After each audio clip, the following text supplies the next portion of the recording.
Now we'll be starting off with the first activity, which is tying shoelaces. This activity consists of the lunge pattern, and the two key features are inline and midfoot. While kneeling down to tie the shoelaces, Anne has her knees aligned with her hip and foot, showing that she is medial to the red line drawn in the frontal plane, which is the inline feature.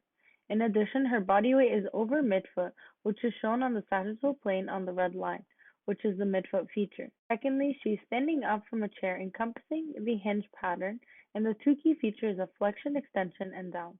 As shown in the posterior frontal plane, she's keeping a neutral back and a normal low back curvature, shown with the two parallel red lines being the main aspect of the flexion extension feature. She's also keeping her shoulders away from her ears while getting up from the chair, shown in the anterior frontal plane, with the two red lines, which is the down feature. Thirdly, she is picking up groceries, utilizing a squat pattern to do so, and has two main features of inline and lateral bend. This is shown as her knees are inline, shown in the red line, with her hip and foot as she squats to get the groceries, and her shoulders and hips are parallel, shown with the red line as she picks up the uneven load of groceries, which is the lateral bend feature. Lastly, Anne is shoveling the snow, using a push and pull pattern, as well as the down, back, and twist features.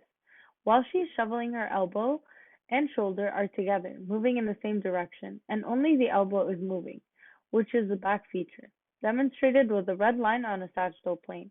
Also, her shoulders are away from her ears, which is the down feature, as well as her shoulders and hips are aligned, which is the twist feature, shown with the red line. Now we will be moving to Jason, demonstrating 4 exercises that are transferable to help positively influence Anne's performance based on these 4 activities that she demonstrated. Thank you, Maria. Now I'll be demonstrating the first exercise, front lunge.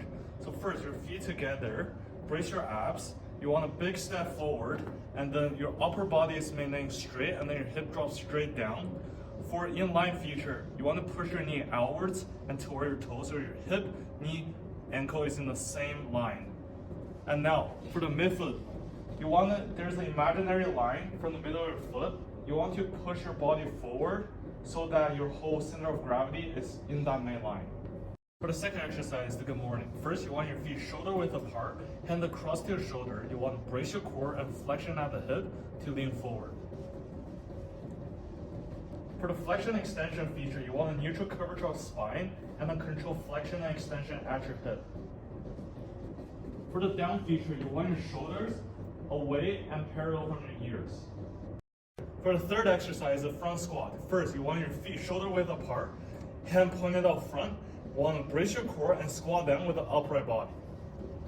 And now for an inline feature, you want your knees pointed out toward your toe. Your hip, knee, and your ankle are in the same line.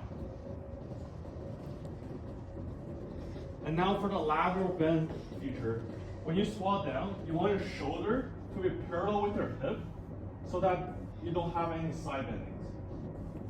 For the last exercise, it will be a resisted bend crossbody lateral pull. So first, you want your feet shoulder width apart, maybe a little bit wider, and you want your feet pointing away, standing aside from the bend. Hands out, brace your core, and then laterally pull it. For the down feature, you want your shoulder to be parallel and away from your ear. For the back feature, you want your shoulder and elbow to be moving in the same direction. And for the twist feature, you want your shoulders and hip to be aligned so there is no excessive rotation of your shoulder. Movement behaviors that we pick up from practice sessions influences how we do activities of daily living. We know that some transfer occurred. Tying your shoes from the floor can be done by doing a front lunge. When tying your shoes, the movement features of inline and midfoot are present. These features promotes balance and proper posture. Going from a sitting to a standing position have similar movement features as the good morning exercise, such as the flexion, extension, and down. Also, a hinge pattern occurs. It can improve mobility in the hips to allow a greater hip flexion to occur, allowing individuals to easily get up from their chair. Picking up groceries from the floor involves doing a squat. These share the movement features of inline and flexion extension. This transfer of skill can inhibit the need to go into a valgus position and can reinforce a low back curve when grabbing heavy items from the floor. A cross-lateral pull can reinforce the twist, back, and down movement features.